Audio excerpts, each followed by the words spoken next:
Nous sommes déjà au 7e jour, 7 jours que nous partageons du contenu en relation avec le potentiel. C'est un plaisir pour moi de t'aider à grandir, à comprendre un certain nombre d'éléments, à nous rejoindre dans l'univers de la baraka et à continuer par progresser. La question du jour est la suivante. Comment évaluer son potentiel ?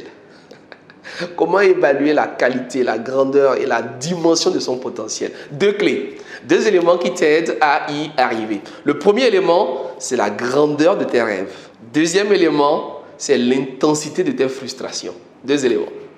Premier élément, la grandeur de tes rêves. Quand tu rêves, quand tu te projettes, quand tu réfléchis, dans 5 ans, dans 10 ans, dans 20 ans, qu'est-ce que tu vois? Cela détermine ton potentiel. Quelle est ta vision? Quelle est ta capacité de projection? Quelle est la ligne d'horizon pour toi? Quel est le point final pour toi? Qu'est-ce que tu vois quand tu fermes les yeux? Je répète, qu'est-ce que tu vois quand tu fermes les yeux? Comment est-ce que tu te projettes? Qu'est-ce que tu vois? Qu'est-ce qu'il y a dans ton esprit? Cela donne un indicateur par rapport à ton potentiel. Parce que c'est intimement lié. Ensuite, quelle est l'intensité de tes frustrations? Quand tu marches dans ton quartier, dans ta ville, quand tu penses à ton pays, quand tu penses à l'Afrique, quand tu penses à ta famille, quand tu penses à ta communauté, quelles sont tes frustrations?